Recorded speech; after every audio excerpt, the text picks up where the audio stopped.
আজকে পাকিস্তানের এক লেফটেন্যান্ট কর্নেল, ওনার বাবা অলরেডি জানিয়ে দিয়েছে পাকিস্তান আর্মির কাছে, আমার ছেলে যুদ্ধের ময়দানে আছে, ওর যদি পেছনে গুলি লাগে তাহলে আমার বাড়িতে নিয়ে আসবেন না, ওর যদি সামনে গুলি লাগে আমার বাড়িতে নিয়ে আসবেন, আমার জায়গা ঠিক করা আছে, কবর দিয়ে দেব। ঠিক লাশ নিয়ে এসেছে আজকে। লাশ নিয়ে আসার পরে দেখে পেছনে একটা গুলিও লাগে নাই, সামনে গুলি লেগেছে 22টা। যাদের ইমান এই পর্যায়ে অলরেডি পৌঁছিয়ে গেছে তাদেরকে হারানো অত সম্ভব সহজ না। এমনি দাদার ভয় লেগে যাচ্ছে, দাদা পাগল হয়ে যাবে আর কিছুদিন যাক।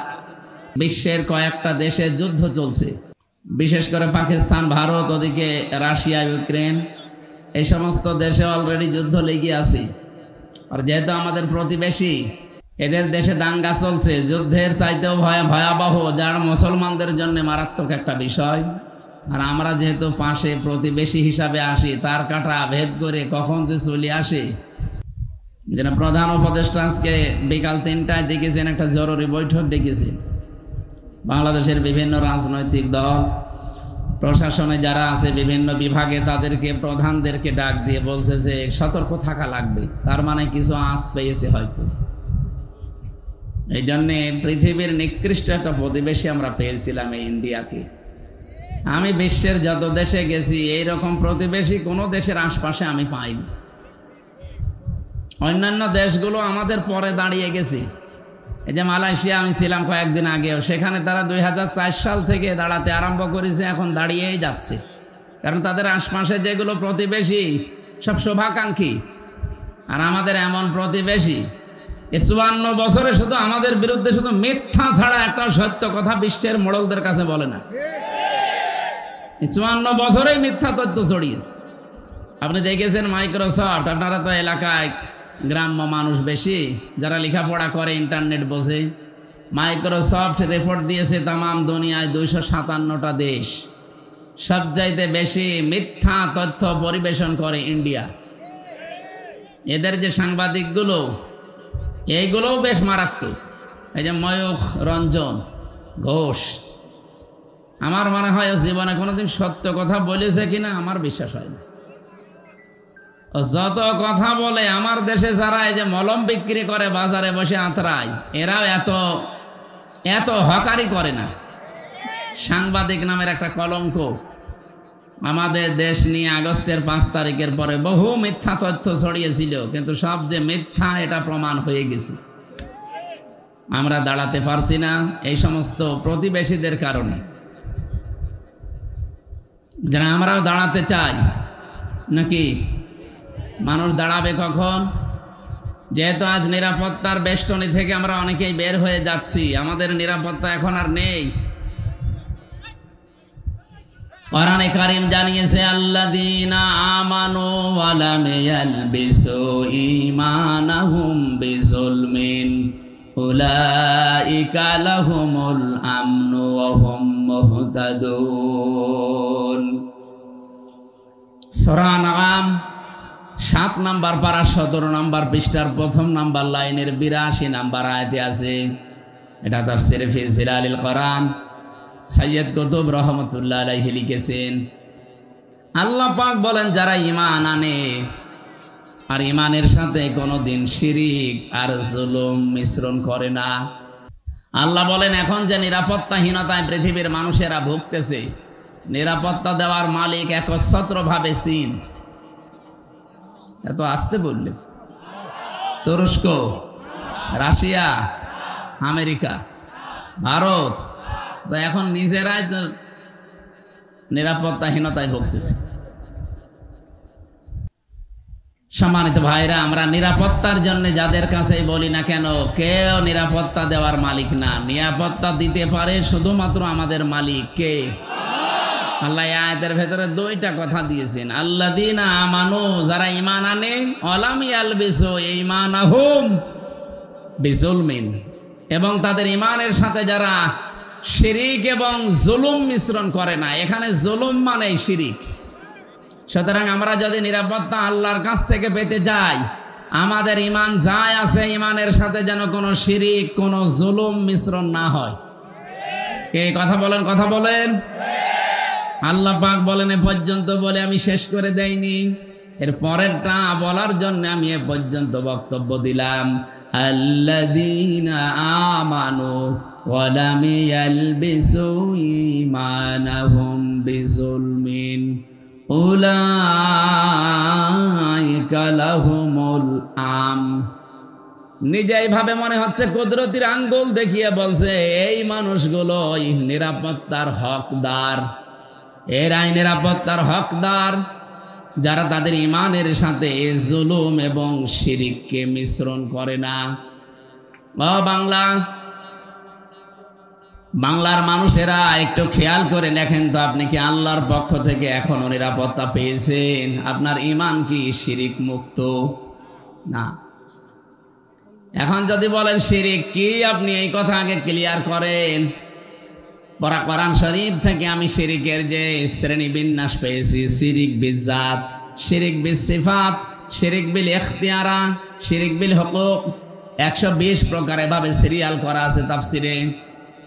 এক কথায় জবাব দিচ্ছি, সব বাদ দিয়ে দিলাম। আল্লাহ যেটা পারে ওইটা অন্য কেউ পারে, এই বিশ্বাস করার নাম শিরিক।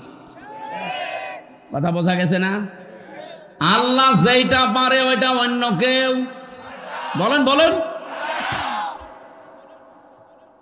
এই বাংলাদেশে বহু মানুষের মুসলমান নামের আগে মোহাম্মদ লেখে, নামের শেষে হোসাইন লেখে, কিন্তু মাঝখানের শব্দটা যাই হোক না কেন, ঈমান থাকার জন্যে যেটা দরকার ওইটা তার ভেতরে পাওয়া যায় না। আল্লাহ নিজে জানিয়ে দিলেন যে আমি যেটা পারি ওটা অন্য কেউ পারে না। কেউ যদি মনে করে না যে অন্য কেউ পারে, সে আর মুসলমান নেই, সে মুশরিক। এবার বলেন তো, আইন দিতে পারে কে? এটাকে আমি বানিয়ে বলছি? আলা লাহুল খালকু ওয়াল আমরু, এ পৃথিবী বানিয়েছি আমি, এখানে সিদ্ধান্ত চলবে আমি আল্লাহর। সুতরাং এই জায়গায় যদি কেউ হাত দিয়ে বলে যে না আমরাও পারি, এই যে নারী কমিশন যে 318 পৃষ্ঠার রিপোর্ট দিয়েছে, আমি পুরাটা পড়েছি। এখানে আমি কোরআনে কারিমের প্রায় 13টা আয়াতে ওরা ভুল ধরেছে, আর 26টা হাদিস ওরা অস্বীকার করেছে একেবারে ডাইরেক্ট। যেখানে কোরআনের একটা অক্ষর কেউ যদি অবিশ্বাস করে, সে অলরেডি বেঈমান হয়ে যায়। আর পুরাপুরি 13টা আয়াতই ওরা মানে না। তার ভেতরে যেটা বললাম এটা, আলা লাহুল খালাকু ওয়াল আমরু তাবারাকাল্লাহু রাব্বুল আলামিন। বলেন আল্লাহু আকবার। এটা সূরা আরাফের ভেতরে আছে 8 নাম্বার পারার 16 নাম্বার পৃষ্ঠার 12 নাম্বার লাইনের 54 নাম্বার আয়াতের শেষের দিকে আছে। আল্লাহ পাক বলেন সৃষ্টি আমার, আইনও চলবে আমার। সুতরাং ওরা এখন নিজেরা জানাচ্ছে দেহ আমার, সিদ্ধান্ত আমার। কি করে হয় এটা? দেহ আপনার কে বলেছে আপনাকে? আমার এই যে 33 বছর এখন বয়স, আমি 92 সালে জন্ম নিয়েছি। বলেন তো 91 সালের আগে হামজা নামে আমি কিছু ছিলাম? বলেন কি ছিলাম? হাল আতা আলাল ইনসানি হিনুম মিনাদ দাহরি লাম ইয়াকুন শাইআম মাযকুরা। রব্বুল আলামিন বলেন আমার নামেই মনে করেন আল্লাহ আয়াতটা দিয়েছেন হামজা। 33 বছর এখন চলে তোমার, 34 বছর আগে তুমি তো উল্লেখ করার মতো কিছু ছিলে না। আমার নাম ছিল না, ঠিকানা ছিল না, পরিচয়ও ছিল না। কুষ্টিয়া জেলার সদর থানার হালসায় আমার বাড়ি, এটা ছিল। কারণ আমার মা বাবার বিয়েই হয়েছে 34 বছর আগে। ও নওগাঁবাসী যারা এই রিপোর্ট দিয়েছেন, এই আয়াত অনুযায়ী অলরেডি তারা আল্লাহর সাথে শিরিক করে মুশরিক হয়ে গেছে। তওবা যদি এরা না করে, আর এদের যদি কেউ সমর্থন জানায়, এদের জীবনেও ক্ষমতা হতো না। এদের পেছনে কোনো রাঘব বোয়াল কাজ করছে। আপনি কি বাস্তবতা বোঝেন? ভারতে কোরআনের 26টা আয়াতের বিপক্ষে ওরা কেস দিয়েছে কোর্টে। ভারতে কলকাতার কোর্টে ওরা কেস দিয়েছে কোরআনের 26টা আয়াতের বিরুদ্ধে, যে এইগুলো দুনিয়ার কোরআন থেকে তুলে দেওয়া লাগবে। এর কিছুদিন পরেই দেখেন এখন অলরেডি নারী সংস্কারের নাম নিয়ে, কমিশনের নাম নিয়ে 13টা আয়াত এখন বাতিল করার আহ্বান জানাচ্ছে, যেগুলো চলবে না। কোরআনের 13টা আয়াত না বাংলাদেশে একজন মুসলমান যদি বেঁচে থাকে একটা অক্ষর আমরা তুলতে দেব না। এই বিষয়ে আপনারা একমত নেই?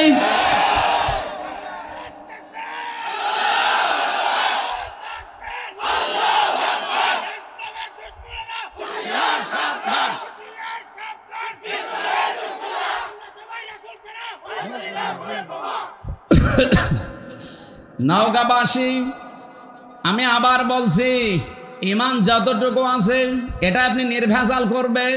আমি আবার বলছি, বারবার রিপিট করতাম না। নবীজিও মাঝে মাঝে গুরুত্বপূর্ণ কথা হলে 3 বার বলতেন, আর যেটার কোনো গুরুত্ব নেই তিনি জীবনে একবারও বলেননি। আমার যে দীর্ঘ একটা হাদিস পড়েছিলাম, এর ব্যাখ্যায় 7টা আছে, আমরা এর ভেতরে একটা পয়েন্ট এটা আছে, যদি তুমি এই পৃথিবীতে অনর্থক কথাবার্তা, অনর্থক কাজ থেকে নিজেকে বাঁচিয়ে রাখতে পারো, মহান আল্লাহ তোমার জন্য 2টা নিয়ামত বরাদ্দ করে দেবে। আমরা যাব সামনে ওইদিকে। তাহলে এখান থেকে যে বলতে চাই, আল্লাহ যেটা পারে ওটা অন্য কেউ, আবার বলেন আল্লাহ যেটা পারে অন্য কেউ, সন্তান দিতে পারে শুধুমাত্র পীর সাহেব। কে? আপনাদের এই নওগাঁ জেলায় এই যে মান্দা, কয়েকদিন আগে এসেছিলাম, যে বাড়িতে বসলাম, ওই বাড়িওয়ালার 2টা ছেলে, আর একটা আছে পেটে 6 মাস, ছন করে দেখছে ওইটাও ছেলে হবে। পানি নিয়ে এসে বলছে, হুজুর এমন পানি পড়বেন যেন এবার মেয়ে হয়।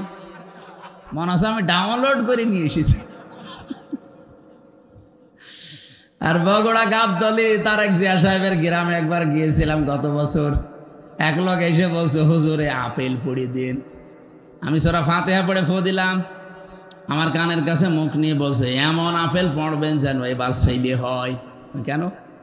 আমার বারবার মেয়ে হয়, তো এই জন্য আপনারা দিয়ে আমি আপেল পড়াচ্ছি। আপেল দিলাম ফেলে, আপেল কই? ফেলে দিস। আরে ভাই, আপেল পড়ে যদি ছেলে হইতো আমার 3টা মেয়ে হইতো না? ম্যাডামেরা শুধু আপেল খাওয়াতাম। কি বিশ্বাস দেখেছেন হুজুরের উপরে? এই বিশ্বাসটা যদি আল্লাহর উপরে 100 ভাগ করতো, আমার মনে হয় আল্লাহ দিলে দিতে পারতো। আমি পারবো? আমি পারলে আমারটা পারতাম না? মেয়েরা যারা এসেছেন, এক কথায় শিরিক যেন জীবনে না ঢোকে। আল্লাহ যেটা পারে পৃথিবীর অন্য কেউ। একেবারে নির্ভেজাল থাকা লাগবে। আপনি আমল কম করেন, নামাজ রোজা জিকির আজকার একটু তো হালকা পাতলাও থাকে, কিন্তু ইমানের ভেতরে যদি একেবারে নির্ভেজাল হন, শিরিক মুক্ত থাকেন, আমি গ্যারান্টি দিতে পারি আপনাকে আল্লাহ জান্নাত দিয়ে দেবেন। কিন্তু একেবারে গাড়ি গাড়ি পাহাড় পরিমাণ ইবাদত করে বসে আছেন, শিরিক নিয়ে আল্লাহর কাছে গেলে, সূরা ফুরকান 19 নম্বর পারা 1ম নাম্বার পৃষ্ঠা 4 নম্বর লাইনে 23 নম্বর আয়াত, আল্লাহ পাক বলেন, কাদিমনা ইলা মা আমিলু মিন আমালিন ফাজাআলনাহু হাবাআম মানসুরা। কোন মানুষ যদি শিরিক মিশ্রিত আমল নিয়ে আমার কাছে ধরা দেয়, ওটা তো দেখা দূরের কথা, ওর মুখের উপরে ধুলি কণার মতো নিক্ষেপ করব। যেন আমাদের জীবন যেন এরকম না হয়ে যায়। আমরা নিরাপত্তা চাই কার কাছে? শিরিক মুক্ত হওয়া লাগবে। বোঝা গেছে? 2 নম্বরে নওগাঁবাসী, 2 নম্বরে বলেছিলাম, আপনাদের হয়তো অনেকেরই মনে নেই, বিজুলমিন, জুলুমকে যদি আপনি মিশ্রণ না করেন। জুলুম কি?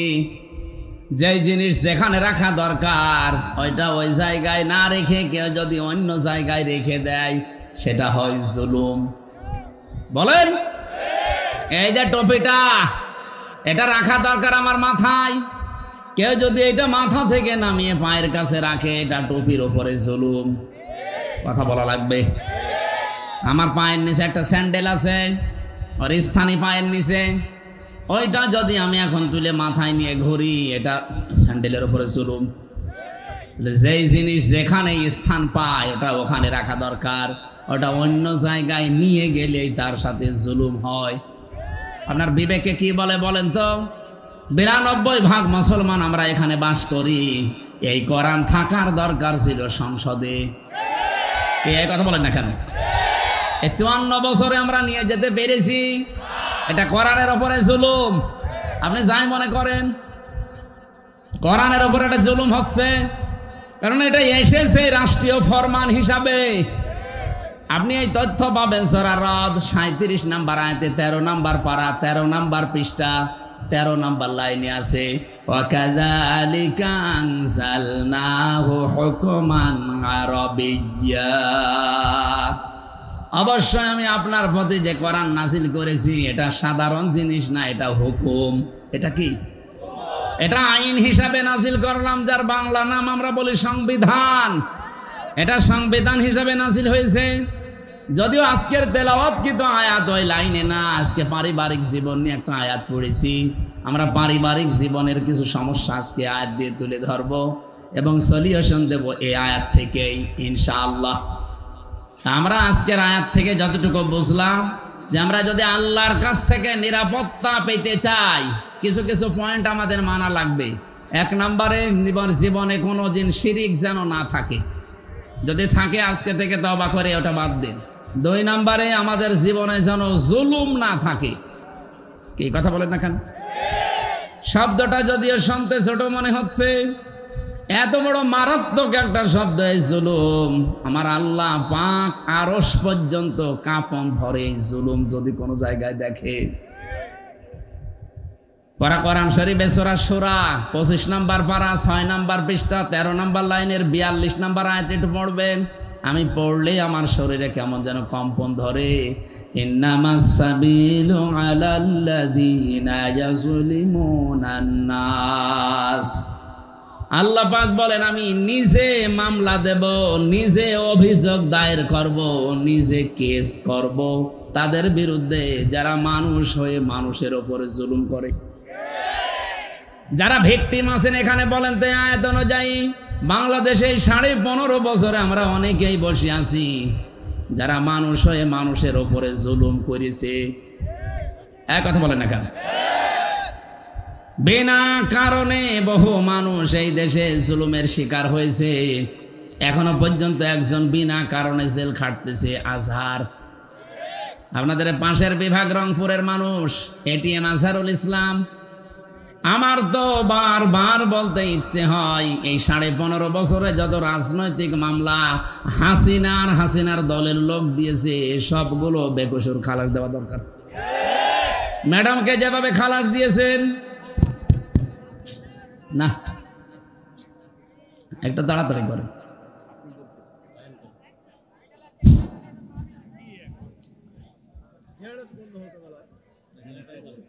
সুবহানাল্লাহ আলহামদুলিল্লাহ লা ইলাহা ইল্লাল্লাহ। সুবহানাল্লাহ আলহামদুলিল্লাহ লা ইলাহা ইল্লাল্লাহ লা ইলাহা ইল্লাল্লাহ মুহাম্মাদুর রাসূলুল্লাহ। আমার ভাইরা, আমি চাই ম্যাডামকে 6 বছর না, ওনার তো একদিনও জেলে রাখা জুলুম হয়েছে। কারণ ওনার যে মামলা দিয়েছিলেন পুরাটা বানোয়াট।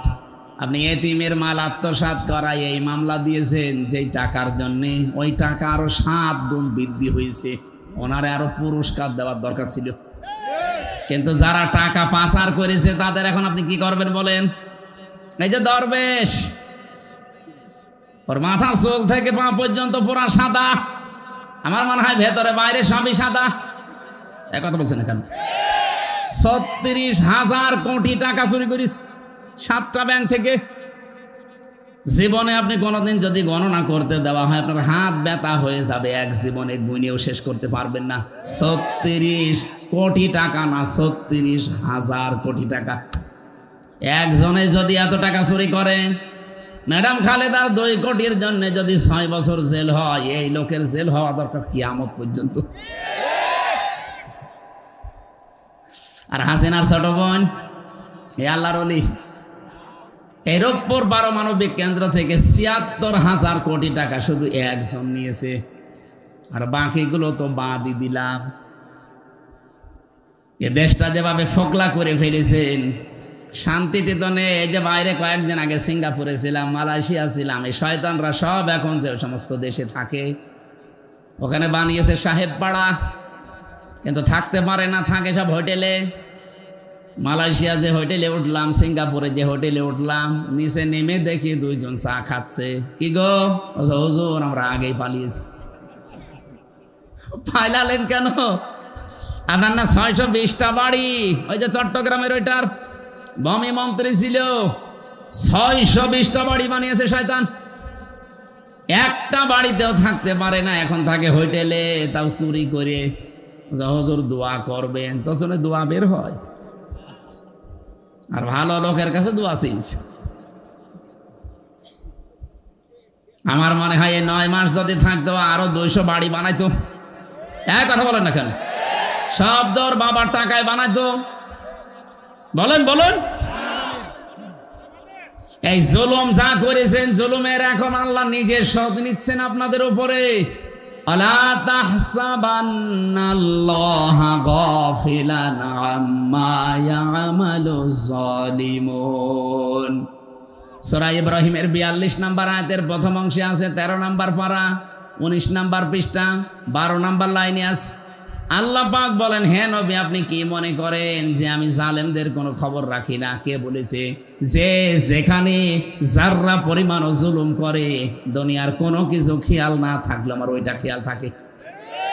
আমি আমার একেবারে নজরে রাখি, জুলুমটা দেখলে আমি আল্লাহ নিজে।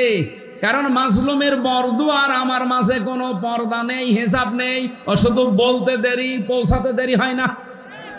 হাদিসে কুদসি এটা, ইত্তাকি দাওয়াতাল মাজলুম ফাইন্নাহা লাইসা বাইনাহু ওয়া বাইনাল্লাহি হিজাব। হে পৃথিবীর মানুষেরা, মাজলুমের বরদুয়া থেকে বেঁচে থাকবা, কারণ মাজলুমের বরদুয়া আর আল্লাহর ভেতরে কোনো হিজাব পর্দা থাকে না। আমি রিমান্ডে আমার আগে ছাত্র দলের এক ভাইকে নিয়ে গেল। এই যে জুলুম আমি নিজে দেখেছি, রিমান্ডের নামে যে টর্চার করেছিল এই শয়তানগুলো আমাদের উপরে। এই যে আমি বসতে পারি না কেন, 11 ঘন্টা আমারে টাঙিয়ে রেখেছে চোখ বেঁধে মাজায় দড়ি দিয়ে। এরপর থেকে আমার মাজাও ব্যথা, পিঠেও ব্যথা। বসতে গেলে শক্ত জিনিসে বসলে 10 মিনিটের ভেতর ব্যথা শুরু হয়। আমার আগে ওনার পাশের রুম থেকে, সেল থেকে নিয়ে গেল, চোখ বেঁধে কালো কাপড় দিয়ে, পেছনে ডান্ডা বেড়ি, হ্যান্ডকাপ লাগিয়ে ডান্ডা বেড়ি দিয়ে আস্তে আস্তে টেনে নিয়ে যাচ্ছে। ভালো মানুষ নিয়ে গেল, আসার সময় দেখি ও মা ও বাবা বলে চিল্লাচ্ছে।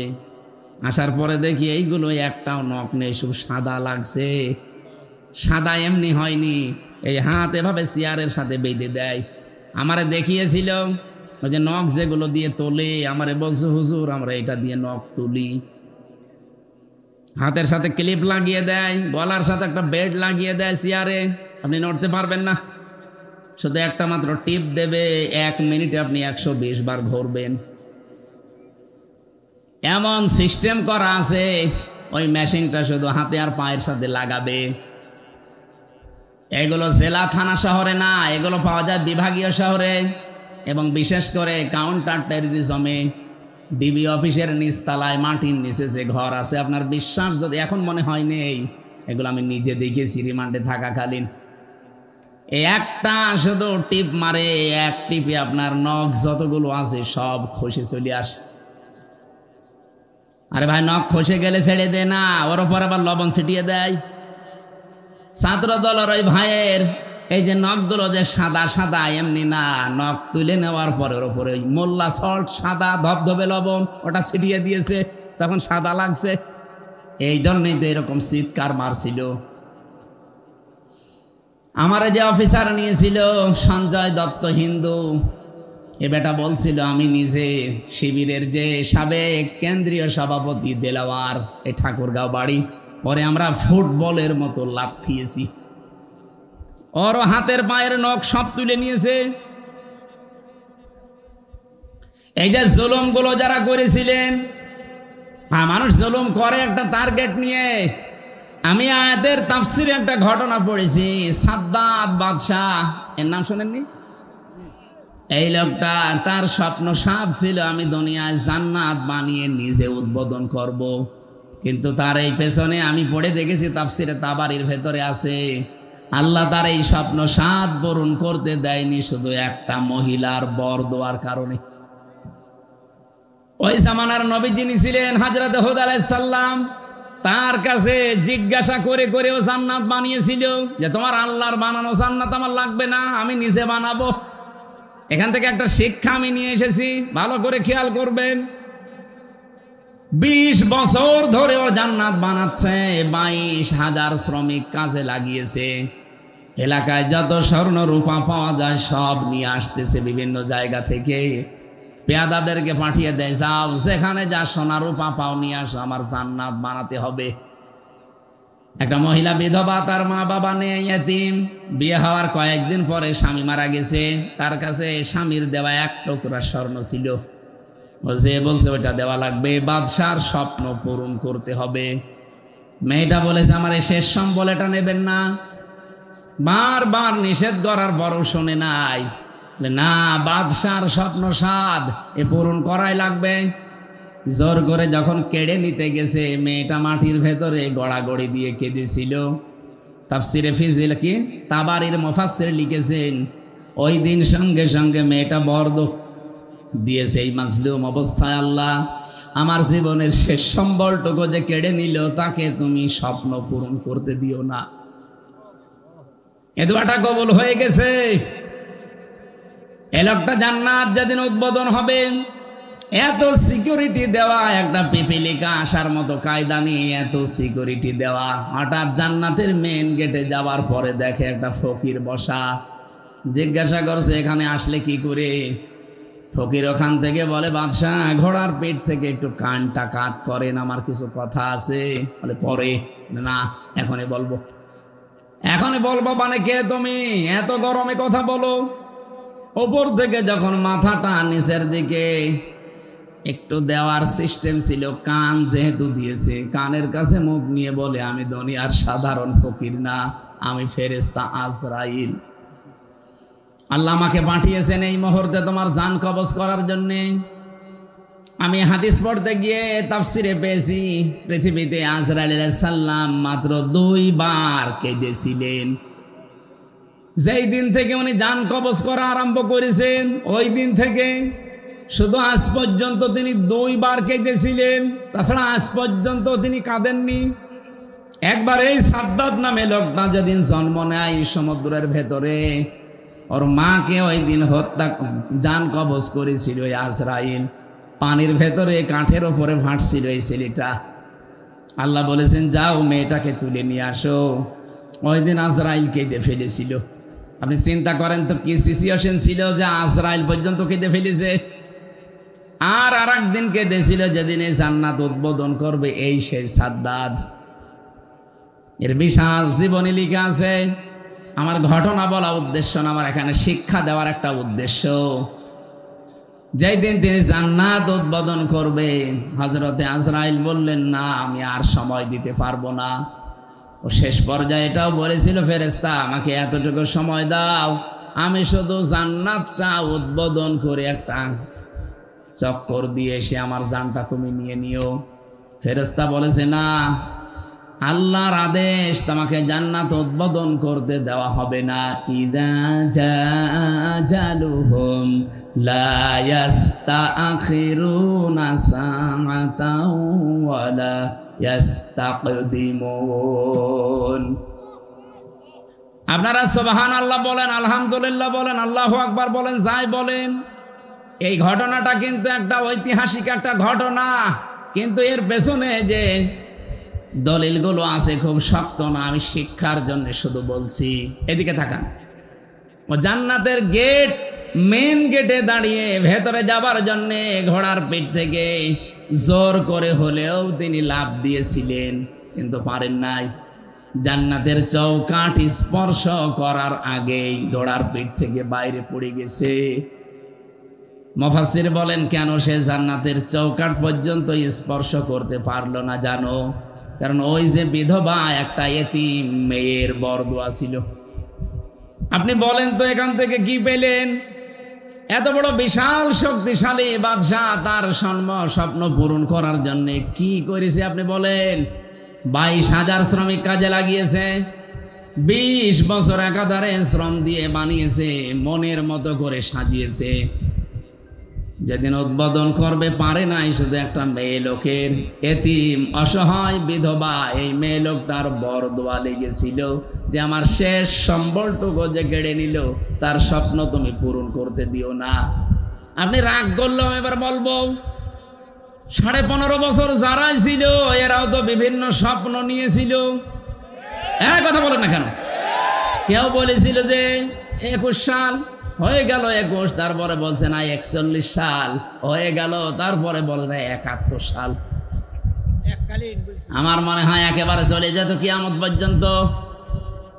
আপনি যে আশা নিয়ে এগিয়ে যাচ্ছিলেন ওই মহিলার শুধু একটা বরদোয়া যদি থাকার কারণে এত বড় বাদশার স্বপ্ন সাত পূরণ না হয়, আপনারা যা করেছেন 15.5 বছরে একটা দুইটা না কত মানুষের শেষ সম্বল কেড়ে নিয়েছে। আপনি নিজের থেকে বলেন, সিলেটের ইলিয়াস আলী আজ পর্যন্ত পাওয়া গেল না লোকটারে। কি সম্বল ছিল সিলেটের জন্য? সঠিক কথা বলতো আমি দেখেছি। ভারতের আধিপত্য এই উগ্রপন্থী যারা এদের বিরুদ্ধে বজ্রকণ্ঠ ছিল লোকটার, কিন্তু তাকে আজ পর্যন্ত পাওয়া গেল না। তার পরিবারের তার ছোট্ট মেয়েটা আমি দেখেছিলাম ওই দিন হাসিনার কাছে যেদিন যায় বলে আমার বাবাকে ফিরিয়ে দেন, কি মায়া কান্না করছিল যে না আমি দেখতেছি, অথচ ওই সময় তারে মেরে ফেলেছে। এত বড় নাটক আপনি করলেন। আমি ওই দিন ওনার চোখে পানি দেখিনি, কিন্তু সান্ত্বনা দেওয়া দেখেছি। আগস্টের 5 তারিখে ওনার চোখে আমি পানি দেখেছি। আমার এই ছোট্ট জীবনে ওনার দিকে আমি যতবার তাকিয়েছি এই একবার শুধু কান্না দেখলাম। এর আগে জীবনেও কোনোদিন কে দিয়েছে বলে আমি দেখিনি, শুধু একটু কান্নার ভান করিস। আপনার পেছনে আপনার এই চেয়ারের সাথে কত মানুষের হাহাকার লেগে আছে আপনি জানেন? আমার মেয়েটার পিছন ভ্যান ধরে ঝুলছিল, এরপরও আপনার মন গলে নাই। 7 মাস আমি ওকে রেখে এসেছিলাম, বাড়ি যেয়ে দেখি একবারে ও 3.5 বছর হয়ে গেছে ওর বয়স। কারণ আমি একবারে 3 বছর কতদিন পরে বাড়ি থেকে গেলাম জেল থেকে। ও নিজেও আমারে চেনে না। যেদিন আমি জেল থেকে বাড়ি গিয়ে নিচতলায় দাঁড়িয়েছি, ওই ছোট মেয়েটা আমারে বলছে হুজুর আমাদের বাড়ি আসেন।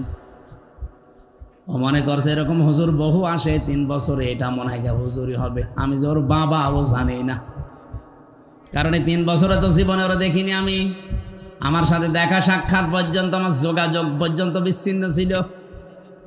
আমার আর মাওলানা মামুনুল হক আর তারেক জিয়া সাহেবের বন্ধু গিয়াসউদ্দিন মামুন ভাই, এই 3 জনের দিকে সিসি ক্যামেরা তাক করে রেখেছিল।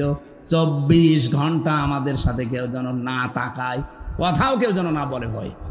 ওরা সব স্বরাষ্ট্র মন্ত্রণালয় থেকে বসে বসে দেখতো। ওই যে বুড়ো শয়তানটা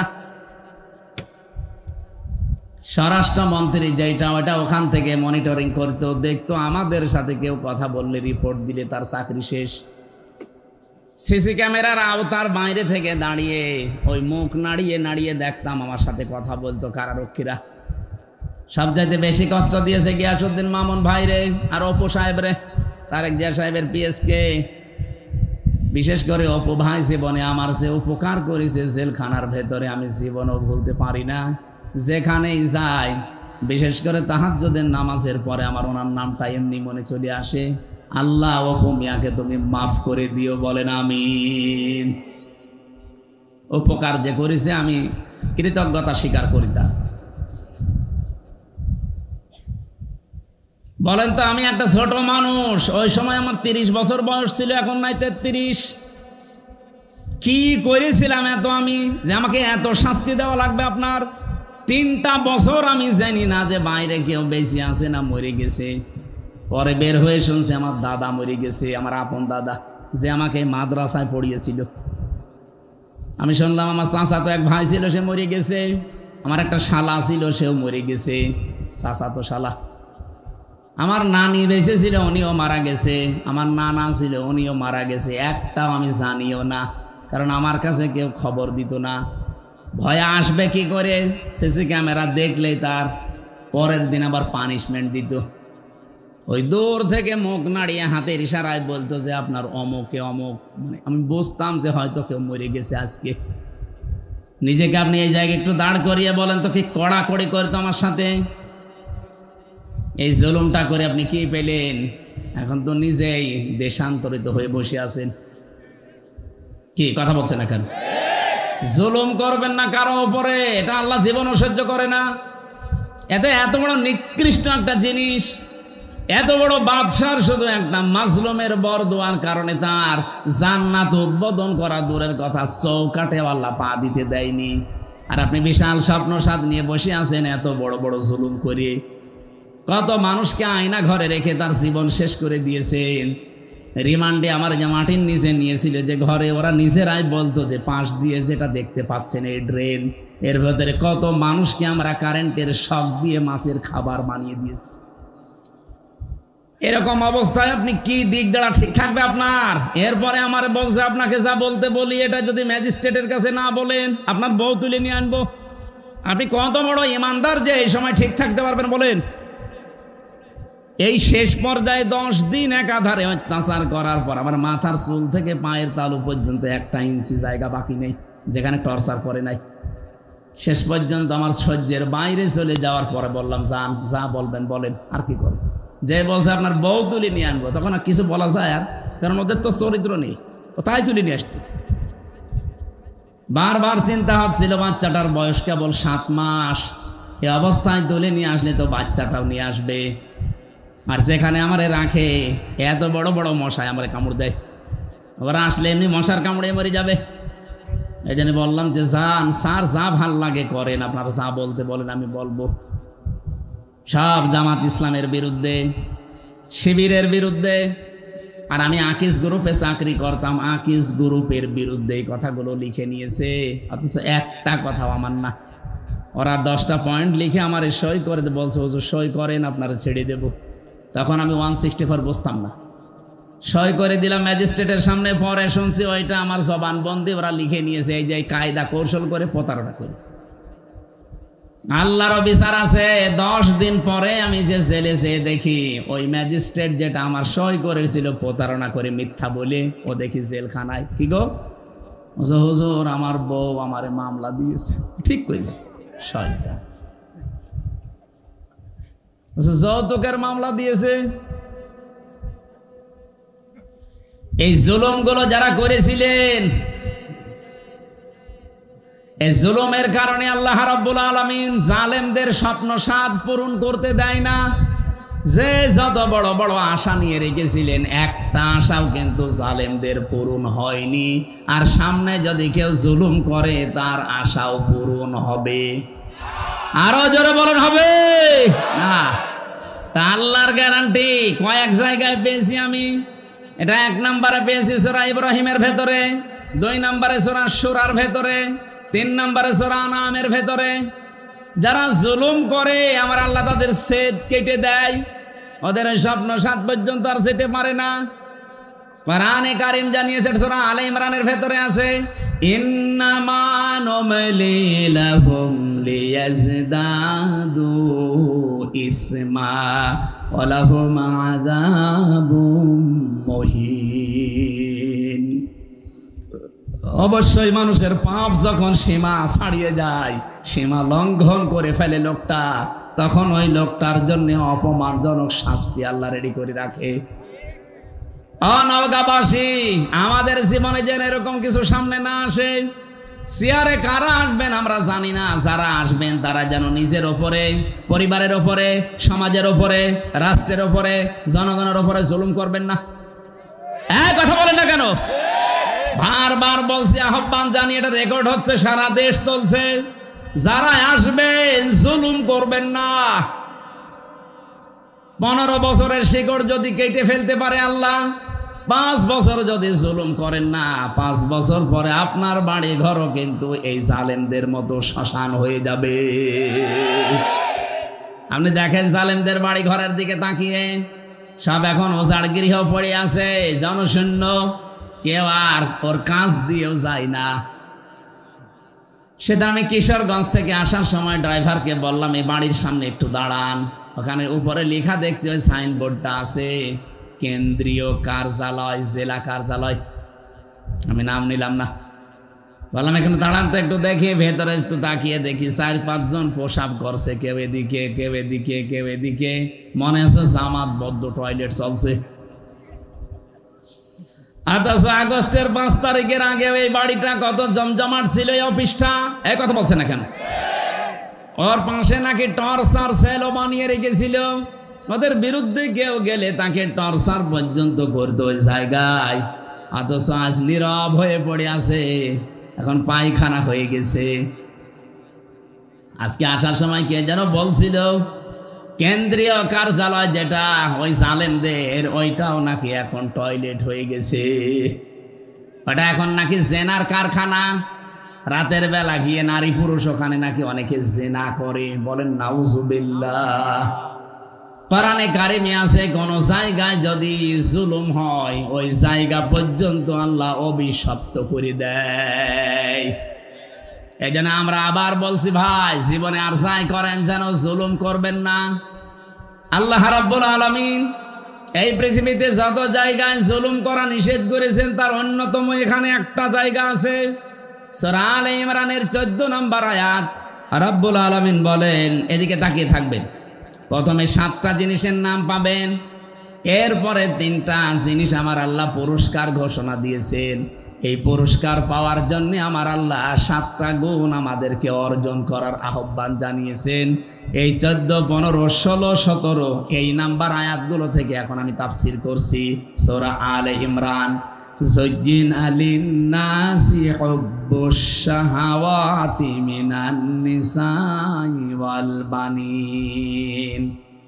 আল্লাহ পাক বলেন আমি শোভন করে দিয়েছি, আকর্ষণীয় করে দিয়েছি, আমি লোভনীয় বস্তু বানিয়ে দিয়েছি, আসক্তি তৈরি করে দিয়েছি এই পৃথিবীতে 7টা জিনিসের উপরে।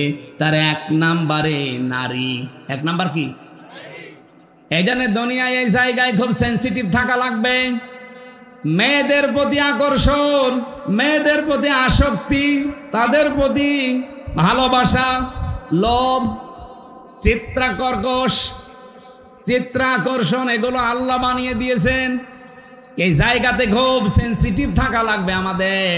বিশেষ করে এখন যে তথ্য প্রযুক্তির যুগ চলছে, মোবাইলে যারা কথা বলেন বিভিন্ন জায়গায়, ইমোতে বলেন, হোয়াটসঅ্যাপে বলেন, মেসেঞ্জারে বলেন, আর যাই বলেন না কেন খুব সাবধানে কথা বলবেন, কারণ আপনার প্রতিটা কথা কিন্তু রেকর্ড করা হচ্ছে। এই কথা বলছেন, আপনি হয়তো টের পাচ্ছেন না যে না এটা আবার কে ধরবে মানে আমি রিমান্ডে আমারে শুনিয়েছিল, কোথায় আমার ম্যাডামের সাথে আমার মায়ের সাথে সাতক্ষীরা থেকে একজন কল দিয়ে কি ওরমাল মানে ও গামছা। তো এখন আমি আয়াত শুরু করছি, এটা দিলে হবে মানুষকে?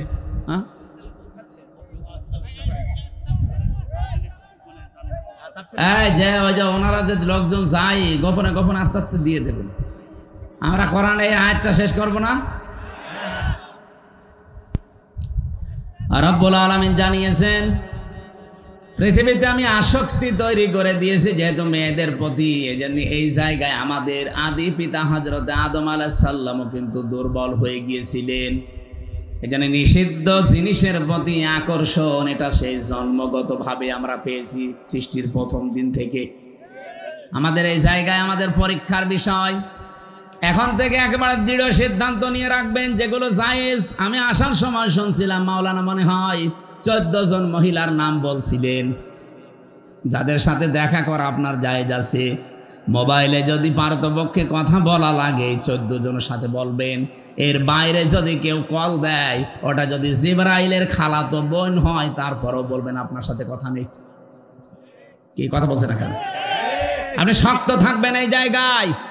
মেয়েরা যারা এসেছেন এই জায়গায় আপনারাও নিজেদেরকে খুব, একজন আলেম সেই দিন দেখলাম কুমিল্লায় বাড়ি, উনি বলছিলেন নিজের স্ত্রীকে কেউ যদি ভিডিও মোবাইল কিনে দেয়, এই যে Android set, screen touch mobile, এটাই নিজের স্ত্রীকে কিনে দেওয়া আর পর পুরুষকে ঘরে ঢুকিয়ে দেওয়া একই কথা। অথচ এরকম বউ দেশে নেই। বলেন, এই মোবাইলটা, এই কম্পিউটার, এই ল্যাপটপ আপনি ওর হাতে দেননি, আপনি দিয়েছেন ওকে একেবারে জেনা, ব্যভিচার, বেপরদা হওয়ার জন্য একটা লাইন হাতে ধরিয়ে দিয়েছেন। ও মন মতো কিন্তু ওটা দিয়ে ব্যবহার করবে। আমার মনে হয় মেয়েদেরকে এই জায়গায় খুব সেন্সিটিভ থাকা দরকার। মা বোনেরা, স্বামী যদি আপনাকে বাটন ফোন দিয়ে খুশি থাকতে চায়, বাটনের উপরে আপনি আর যাবেন না। কারণ আমাদের টার্গেট তো শুধু এইটাই না, এরপরে আর একটা জায়গা আছে, আখেরাত। ওই জায়গাটা তৈরি করতে হলে আমাদের এখনই এই মনের সাথে যুদ্ধ করা লাগবে। আর যদিও এটা কঠিন বিষয়, শয়তান উৎপত্তি আছে, করতে দেবে না। আমি সহ যারা এসেছি আজকে থেকে নিজেদেরকে শয়তান যত চাপ দিক আমরা কন্ট্রোল হব। এই 14 জন মহিলা বাদ দিয়ে কেউ কল দিলেও জরুরি না হলে আমার দরকার নেই। আমি নিজেরটা বলছি, আমার এই মোবাইলে শুধু বাংলাদেশ না, বিশ্বের কোনো জায়গা থেকে যদি মহিলারা কল দেয়, আমি আগে জিজ্ঞাসা করিনি প্রথমে যে মা আপনার স্বামী আছে অথবা আপনার ছেলে আছে। আজকে এই যে ইন্দোনেশিয়া থেকে, মালয়েশিয়া থেকে 3 জন মহিলা কল দিয়েছিল হোয়াটসঅ্যাপে আর মেসেঞ্জারে। আমি প্রথমেই তাকে মেসেজ লিখে জিজ্ঞাসা করছি, কে আপনি, আপনার স্বামী আছে অথবা সন্তান আছে? যদি স্বামী সন্তান থাকে, কোনো যদি কিছু চাওয়ার লাগে, আপনার কোনো মাসলা মাসাইল লাগে, তাদেরকে দিয়ে জিজ্ঞাসা করান। আপনার সাথে আমি কথা বলতে পারবো না, কারণ আমার মোবাইল ট্যাগ হয়। আপনার সাথে আমি কি কথা বলতে যে কি কথা বলবো ওইটা রেকর্ড করে আপনি ছেড়ে দেবেন, তখন মানুষ বলবে হামজা গেল গেল। হ্যাঁ, কথা বলছেন এখন? আমার সাথে তো চোখের মতো লেগে আছে সব। আর খুব জরুরি যদি নাছড় বান্দা হয়, মেসেজ দেয় যে না আমার খুব দরকার, ওই আমার পাশে যে মাওলানা হুসাইন আহমেদ থাকে ওর কাছে বলি যে তুমি বলো যে আমি হামজা বলছি, যা বলার বল। ও মনে করে যে হুজুরি বলছে, যা বলার বলে। ফতোয়া শুধু আমারে জিজ্ঞাসা করে, মাসলা যদি কোরআন হাদিস কেন্দ্রিক হয় বলি যে এইটা জান। আজকে সকাল 11টায় এসেছে ভারত, বসিরহাট থেকে 2 জন স্বামী আর স্ত্রী। ওরা যদিও বলছিল যে হুজুর বিষয়টা গোপন রাখবেন, আমি শিক্ষার জন্য বলছি। ওই লোকটা তার দ্বিতীয় বউ নিয়ে এসেছে।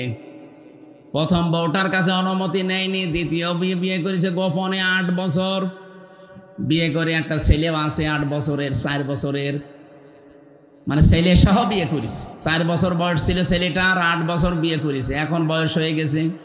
নিয়ে আসার পরে বড় বউ রাগ যে না, এই বউ যদি থাকে আমি তোমার ভাত খাবো না, এই বউ বাদ দেওয়াই লাগবে। এটা আমাদের বাংলাদেশ, ভারত, পাকিস্তান এই সমস্ত দেশে একটু সমস্যা।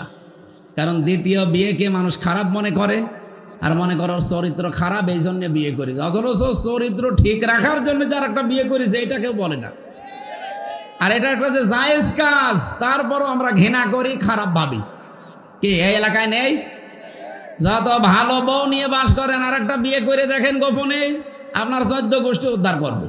অথচ এটা যে একটা জায়েজ কাজ, আল্লাহর নির্ধারিত বিধান। এই যে নারী কমিশন যে রিপোর্টগুলো দিয়েছে তার ভেতরে এইটা একটা।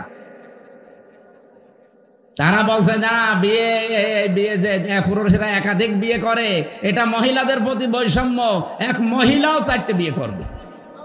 এক মহিলা 4টা বিয়ে করলে যদি সন্তান হয় কোন বাপের পরিচয় দেবে? এক কথা বলছে না। ওরা যে রিপোর্টগুলো দিয়েছে একটাও মানুষের রিপোর্ট না। আমার মনে হয় সবগুলো মেয়াদ উত্তীর্ণ গাঁজা খেয়ে রিপোর্ট দিয়েছে। কারণ মেয়াদ আলা গাঁজা খেলে মানুষ এ কথা বলে না। আমার কুষ্টিয়ার লালনের মাজারে তো মানুষ গাঁজা খায় দেখি, ওরা মেয়াদ আলা গাঁজা খায়, এই জন্য ওরা এত বেশি উল্টা পাল্টা বকে না। আর এই মহিলাগুলো সব মেয়াদ উত্তীর্ণ গাঁজা খেয়েছে, এই জন্য কোরআনে কারিমের উপরে হাত দিয়ে তারা ভুল ধরছে। উনি আমারে বলছিল, আমার বউ, ছোট বউটা আমি সাথে করে নিয়ে এসেছি আজকে। আমি বললাম নিচে বসান। ওই যে 2 জন ছিল আমার সাথে। কি মাসলা জিজ্ঞাসা করতে চান বলেন? যেহেতু স্বামী আপনার সাথে আছে অসুবিধা নেই। স্বামীটা বলছে আমার বড় বড় যন্ত্রণায় সহ্য করতে না পেরে আমি শেষ পর্যন্ত আমার এই বউটাকে 1 মজলিসে 3 তালাক দিয়েছি। কথা বুঝতেছে? এখন ফতোয়া দেন তো, আমি এই বউকে রাখবো না ছেড়ে দেব? আমি 2টা মত বললাম যে আমার দেশে আবু হানিফা রহমতুল্লাহ আলাইহির মত অনুযায়ী আমরা চলি বেশি নাকি? আমাদের এই উপমহাদেশে অধিকাংশ আমরা আবু হানিফার মত অনুযায়ী চলি বেশি। আমাদের মাযহাব অনুযায়ী নিয়ম হচ্ছে এক জায়গায় এক বৈঠকে 3 তালাক দিলে তালাক হয়ে যাবে। এখনো যে 3টা ইমাম আছে, অন্যান্য আরো আলেমদের মত আছে, সে মত আমি নিজেও মানি না, কিন্তু আমি ওই মতগুলো শ্রদ্ধা করি। এই জিনিসটা আমাদের নেই, এই জন্য ইসলাম আজ পিছিয়ে যাচ্ছে। আমি আলেমদেরকে বলছি, আপনি অন্যের একটা মত মানেন না, ঠিক আছে, কিন্তু তার মত এটা শ্রদ্ধা করা লাগবে। ইমাম আবু হানিফা রহমতুল্লাহ আলাইহির সাথে অন্যান্য ইমামদের মত একেবারে পুরা উল্টা। ইমাম আবু হানিফা জানিয়েছে সূরা ফাতিহা যদি নামাজে কেউ পড়ে তার নামাজই হবে না। ইমাম শাফি বলছে, ইমাম শাফি রহমতুল্লাহ আলাইহি বলেন নামাজের ভেতরে যদি কেউ সূরা ফাতিহা না পড়ে তার নামাজই হবে না। এটা পুরা উল্টা না? বলেন বলেন। একজন বলছে হবেই না, আর একজন বলছে না পড়লে হবে না। পুরা উল্টা। কিন্তু তারা মতটা শ্রদ্ধা করত। কোনো দিন আপনি তাদের ভেতরে কোনো বিদ্বেষ, হিংসা, অহংকার, মানি না এ কথা ছিল না। উনি বলতো এটা আমার মত, মানলে মানেন, না হলে ওনার মতটা আমি শ্রদ্ধা করি, কিন্তু আমি ওইটা মানি না। আমি আল্লাহর ওই বান্দা বসিরহাট থেকে যারা এসেছিল আজকে বললাম যে ভাই আপনি মুসলমান, আপনারা তো বিপদে আছেন ভারতে। বলছে হ্যাঁ খুব বিপদে আছি। আপনার এই বউটাকে এখন 2টা মত আছে, আপনি যে মত অনুসরণ করে চলেন ওইটা মেনে চলেন। আমাদের মাযহাব অনুযায়ী এই নিয়মটা যে আপনার বউ যেহেতু তালাক হয়ে গেছে অন্য আরেকজনের সাথে বিয়ে দেবেন, সে সংসার করার পরে ইচ্ছা করে ছেড়ে দেবে, তালাক দিয়ে দেবে, 3 মাস 10 দিন পরে আপনি তারপরে বিয়ে করে ফেলবেন, এইটা একটা নিয়ম। আর একটা মাযহাব আছে, ওটা এক বৈঠকে বা 1 মাসের ভেতরে যদি 1 কোটি 12 তালাক দেন 1 তালাক হবে। তাহলে ওইটা আর একটা মত, ওটা 3 মাসে 3 হায়েজে 3 তালাক দেওয়া লাগে। ওটা যদি আপনি ওই মত অনুসরণ করে চলেন আপনি ওইটাও মানতে পারেন।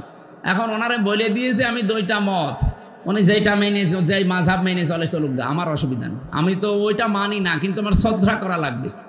আজ আমরা এই দেশে যারা বিভিন্নভাবে ইসলাম কায়েমের চেষ্টা করছি, এই যে যারা জামাত ইসলাম করে, তারা কথা শুনতে শুনতে 54 বছর পর্যন্ত আমরা দেখছি তাদের বিরুদ্ধে একটা মিথ্যা তহমত দেওয়া আছে যে এরা মওদুদীর অনুসরণ করে চলে। মওদুদী কি কোনো ফেকার ইমাম ছিলেন? বলেন বলেন। তো তাকে আমরা অনুসরণ করছি কি কোন বসে? তিনি দার্শনিক ছিলেন, তিনি রাষ্ট্র চিন্তা করতেন, রাষ্ট্র নিয়ে, তিনি অর্থনীতি নিয়ে চিন্তা করতেন। এই যে ইসলামী ব্যাংকের যে থিওরি তিনি দিয়েছেন, সুদ মুক্ত ভাবেও যে ব্যাংকিং ব্যবস্থা চালানো যায়, এই যে জমি জায়গা যারা চাষ করে খান এখান থেকেও যে সুদ থেকে বাঁচা যায়। যারা এই যে 1 লাখ টাকা আমি এই ভাইরে দিলাম, 1 বিঘা জমি নিলাম, যতদিন আমি চাষ করে খাবো ততদিন জমি ফেরত দেওয়া লাগবে না, যখন টাকা ফেরত দেব তখন জমি ফেরত নিয়ে নেব। এটার নাম কি? এই যে বন্ধক। এটা জায়েজ আছে, অথচ এলাকায় বহু মানুষ মনে হয় আপনারা করেন না? না, এটা যদি জায়েজ করতেই হয় তাহলে কয়েকটা পদ্ধতি মানা লাগবে, নয়তো আপনার মায়ের সাথে জেনা করার গুনাহ হবে। যতদিন এই ভাইয়ের জমি আমি চাষ করে খাবো ততদিন এই যে সরকারকে টাকা দেওয়া লাগে, খাজনা।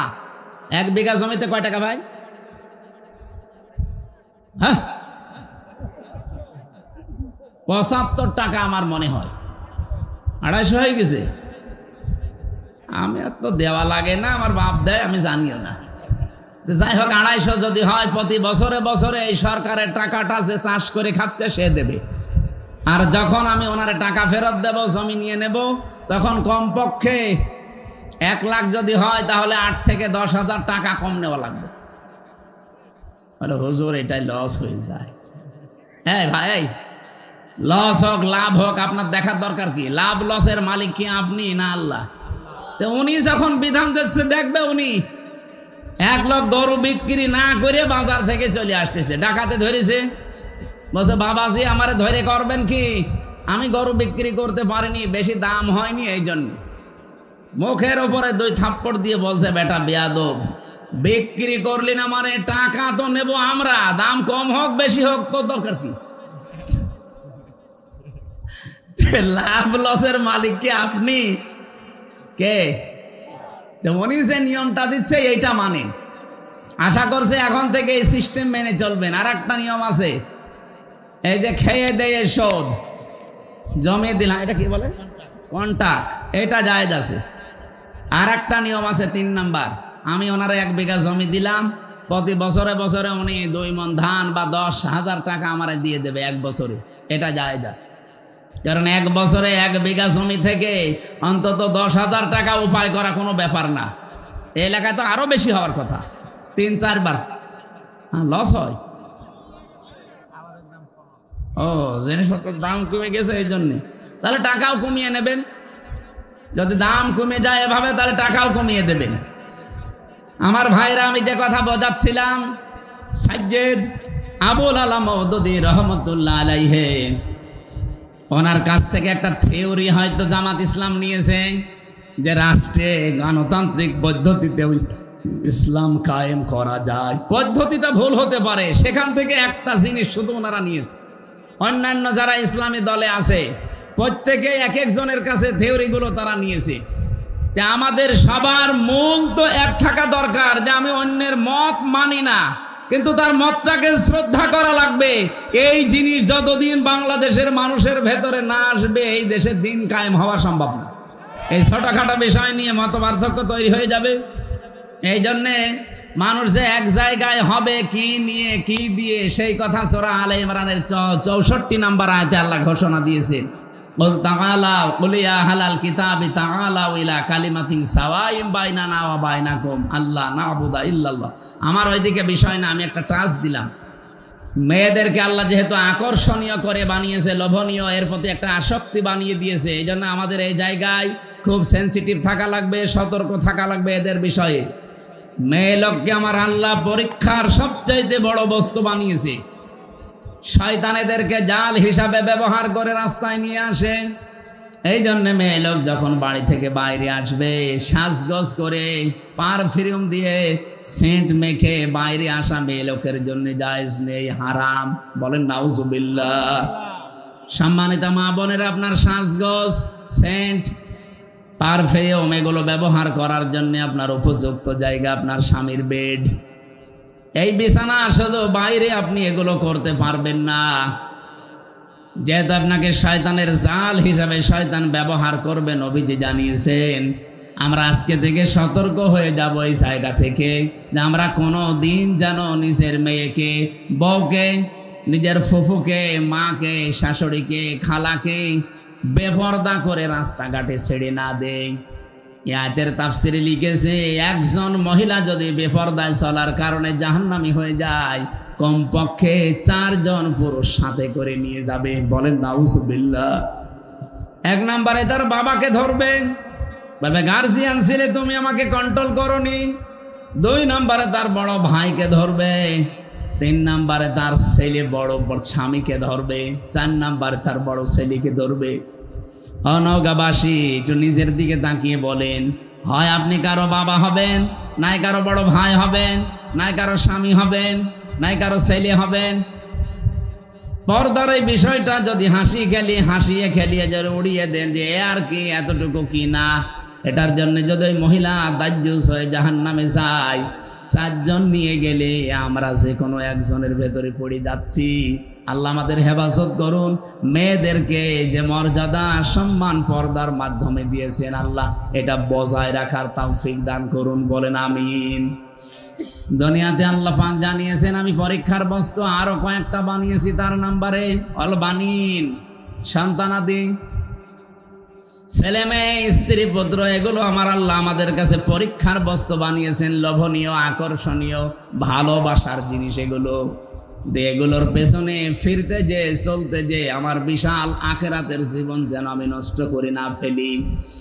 সূরা মুনাফিকের ভেতরে আল্লাহ আমাদের জন্য ওয়াজ করেছেন, ইয়া আইয়ুহাল্লাযীনা আমানু লা তুলহিকুম আমওয়ালুকুম ওয়ালা আওলাদুকুম আন যিকিরিল্লাহ ওয়া মান ইয়াফআল যালিকা ফাউলাইকা হুমুল খাসিরুন। ওহে যারা ঈমানের দাবি করো, কখনো তোমাদের সন্তান আদি আর সম্পদ আদি এগুলো যেন আল্লাহর জিকির, আল্লাহর আইন, আল্লাহর বিধান থেকে তোমাদের গাফেল করে না দেয়। যদি এরকম কেউ করে থাকো, আমি আল্লাহ বলছি সে জীবনে ক্ষতিগ্রস্ত হয়ে যাবে। বলেন নাউজুবিল্লাহ। এই ওয়াজটা আমার নিজের জন্যই মনে করেন। আজকে থেকে আমি নিজেই সংশোধন হয়ে চলবো। যত মহাব্বতের জিনিস সন্তান হোক, তার পেছনে পড়ে আল্লাহর বিধান নামাজ, তার পেছনে পড়ে আল্লাহর বিধান রোজা, তার পেছনে পড়ে আল্লাহর বিধান যাকাত, এগুলো যেন আমি লঙ্ঘন না করি, নষ্ট না করি। আল্লাহ আমাকে নিজে এবং যারা এখানে শুনছি প্রত্যেককে আমল করার তৌফিক দেন। বলেন আমিন। এরপরে আল্লাহ কোরআনে দিয়েছেন আল কানাতিরিল মুকান্তরাতি মিনাজ যাহাবি ওয়াল ফিদ্দাতি ওয়াল খাইলিল মুসাব্বামাতি ওয়াল আনআমি ওয়াল হারস। এই পৃথিবীতে পঞ্জীবিত সোনা, পঞ্জীবিত রূপা, ব্যবসার মাল এবং ভালো ভালো বাড়ি গাড়ি, শস্য ক্ষেত, এগুলোর প্রতি মহব্বত, ভালোবাসা, আকর্ষণ, আসক্তি আমি আল্লাহ তৈরি করে দিয়েছি। কিন্তু দুনিয়ায় সব এগুলো ভোগের বস্তু। যালিকা মাতাউল হায়াতিদ দুনিয়া আল্লাহু ইনদাহু হুসনুল মাআব। আমি আল্লাহর কাছে উত্তম কিছু আছে যেগুলোর খবর এখনো তোমরা জানো না। সে কথাটা জানাতে আল্লাহ এখানে তিনটা বৈশিষ্ট্যের কথা আমাদের জানিয়েছেন।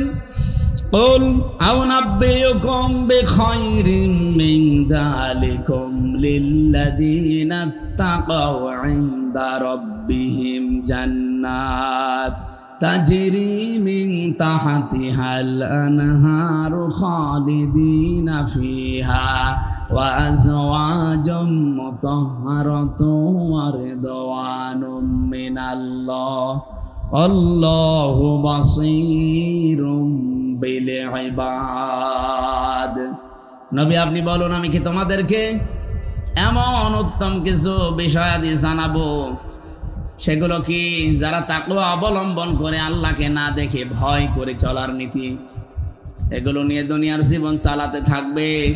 চোখ বন্ধ হয়ে গেলে এদের রবের কাছে বাগান তৈরি করা আছে, যার তলদেশ দিয়ে নদী আর নহর প্রবাহমান, চিরকাল সেখানে থাকবে, কেউ তাকে বের করে দেবে না। ওয়াজওয়াজুম মুতাহহারা, পবিত্র স্ত্রী আল্লাহ তাদের জন্য সেখানে রেডি করে রেখেছেন। রিদওয়ানুম মিনাল্লাহ, আর সবচাইতে বড় বিষয় আল্লাহ নিজে তাদের উপরে সব সময় খুশি থাকবেন। বলেন সুবহানাল্লাহ। আল্লাহু বাসীরুম বিল ইবাদ। আল্লাহ পাক বলেন আমার বান্দাদের প্রতি আমি খুব সূক্ষ্ম দৃষ্টি রেখে চলি। এই জন্য আমাদের প্রতি আমরা যাই করি, ইন্নাল্লাহা খাবীরুম বিমা তা'মালুন, যা করছি সব একজন দেখতে পাচ্ছে। এই দৃঢ়তা, এই বিশ্বাস যত বেশি যার ভেতরে বদ্ধমূল হবে, তৈরি হবে বিশ্বাসটা, ওর জীবন তত পরিচ্ছন্ন হবে।